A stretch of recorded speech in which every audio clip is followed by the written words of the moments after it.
Hello दोस्तों, हमारे YouTube channel पे आप लोगों का स्वागत है। मैं हूं कमलकांत और अभी हम बात करेंगे BPSC 67 का जो परिणाम आया है उसके संदर्भ में, क्योंकि बहुत सारे लड़के ऐसे हैं जो कि असफल भी हुए हैं और बहुत सारे लड़के सफल भी हुए हैं। तो सभी मुद्दे पर अभी विश्लेषण इसलिए मैं कर रहा हूं क्योंकि बहुत सारे लड़के होपलेस हो गए हैं और इसमें कहीं ना कहीं BPSC की गलत नीति के कारण ही ऐसा हुआ है। इसके साफ संकेत दिखाई पड़ रहे हैं। देखिए, पहले भी BPSC में जो चीज़ें थी कि विषय बूम फैक्टर, और वो इस बार BPSC 67 में बहुत बड़े तरीके से ये काम किया है।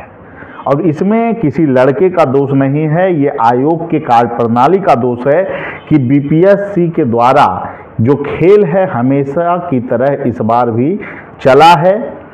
आखिर BPSC के चेयरमैन सर बहुत सारे रिफॉर्म भी किए। 20-25 दिन पहले जब परीक्षा होने वाली थी, कहा गया कि सभी विषय में एक रूपता लाने के लिए जो है कि शॉर्ट क्वेश्चन हर एक विषय में जोड़ा जाएगा, जिससे क्या होगा, सभी विषय को एक समान जो है कि मूल्यांकन किया जा सकेगा।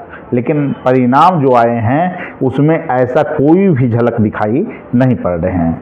कुछ विषय जैसे लोक प्रशासन सब्जेक्ट में या फिर अन्य बहुत सारे ऐसे सब्जेक्ट हैं जिसमें मूल्यांकन के तौर तरीके हैं जो बिल्कुल अलग पैमाने पे है।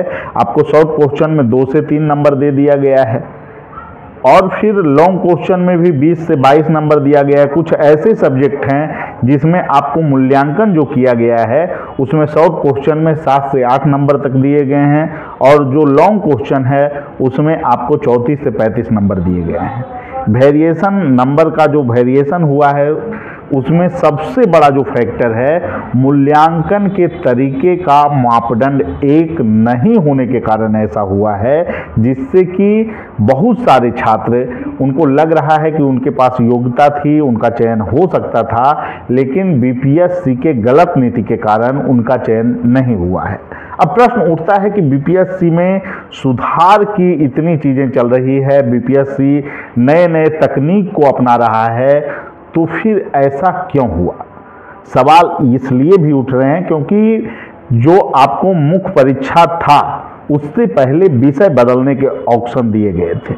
कुछ लोगों का ये भी मानना है कि ऑप्शन जो विषय बदलने का दिया गया था वो क्या किसी खास विषय को लाभ पहुंचाने के लिए ही तो नहीं दिया गया।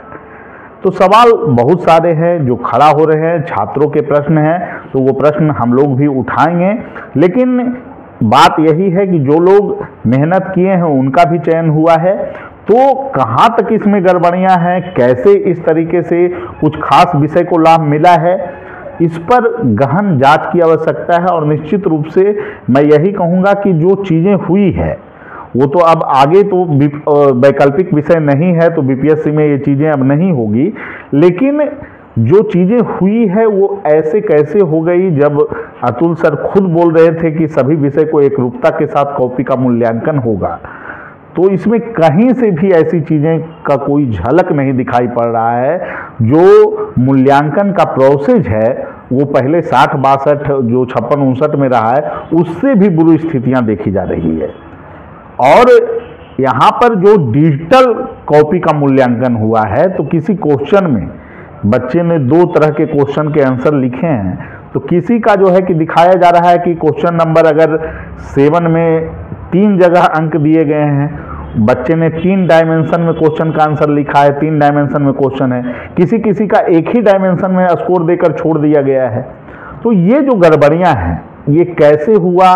क्या BPSC पहले से इसके लिए तैयार नहीं था? डिजिटल कॉपी का मूल्यांकन की होड़ में BPSC को छोड़ दिया गया और मूल्यांकन पद्धति में काफ़ी जो अंतर आया है उसके पीछे एक बड़ा फैक्टर है कि BPSC पहले से तैयार नहीं थी, गाइडलाइन नहीं दिया गया मूल्यांकन करने वालों को, उनको पता भी नहीं था कि 10 नंबर का क्वेश्चन है या फिर 5 नंबर का क्वेश्चन है या 4 नंबर या 2 नंबर का क्वेश्चन है। इसलिए बहुत सारे बिंदुओं पर जो है कि स्पष्ट रूप से ऐसा लग रहा है कि कहीं ना कहीं गड़बड़ियां हुई है। तो ये गड़बड़ियां भविष्य में ना हो, इसके लिए यह प्रश्न उठना काफ़ी ज़रूरी है कि जब आप मूल्यांकन कर रहे हैं तो मूल्यांकन के समय शिक्षकों को, जो भिक्षक वहाँ पर चेक करने वाले हैं, उनको जो है स्पष्ट गाइडलाइन दिया जाए। उनको आप पहले प्रशिक्षित कीजिए कि कितना अंक का पेपर है, कैसे उनको एक रूपरेखा दीजिए, उनको एक फ्लो चार्ट उनके पास होनी चाहिए कि किस क्वेश्चन में कितने अंक निर्धारित हैं, और उसके लिए स्पष्ट गाइडलाइन हो कि किस तरीके से आपको नंबर उसमें देना है। जब तक ये चीज़ें नहीं होगी आगे भी गड़बड़ियाँ होती रहेगी। और जो छात्र सफल हुए हैं उनको शुभकामना है। निश्चित रूप से आप लोगों ने अच्छे प्रदर्शन किया और जिसके कारण आप लोग का चयन हुआ है। लेकिन जो छात्र असफल हैं और बीपीएससी के इस नीति के कारण असफल हुए हैं, उनमें जो है योग्यता की कोई कमी नहीं है। तो मैं उन छात्रों से एक ही बात कहूँगा कि आगे आने वाले दिनों में बीपीएससी में अब वैकल्पिक विषय नहीं है, तो इतना तो अपेक्षा जरूर किया जा सकता है कि आपको भेदभाव इतने चरम लेवल को पर देखने को नहीं मिलेगा। तो आप लोग निबंध का अच्छे ढंग से तैयारी कीजिए। ऐसे का डीआई पर मजबूती से आपको पकड़ बनाना है दोस्तों। और जो सामने एग्जाम है बीपीएससी 69 का, उसका जो आपको पीटी परिणाम है वो आपको एक सप्ताह में जारी होने के आसार व्यक्त किए जा रहे हैं। तो अगर उसका परिणाम आता है तो आपको अभी से ही, जिन लोगों का पीटी अच्छा गया है, जिन लोगों का स्कोर 80 प्लस है, 82-3 है, उन लोगों को तो चाहिए कि तैयारी को बिल्कुल सही दिशा में डायमेंशन के साथ आपको काम करना होगा, क्योंकि सिलेबस अब काफ़ी ब्रॉड हो गया है।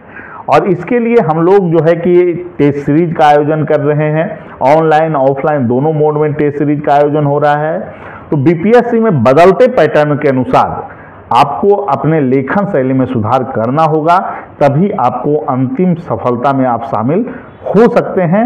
और निश्चित रूप से जो अभी लोग असफल हुए हैं, जो निराश हैं, हताश हैं, उनसे मैं एक ही बात कहूँगा कि आपको जीवन में अगर एक असफलता मिलती है या फिर कुछ असफलताएं मिलती हैं, तो इससे यह साबित नहीं होता कि आपकी गुणवत्ता में कोई कमी है।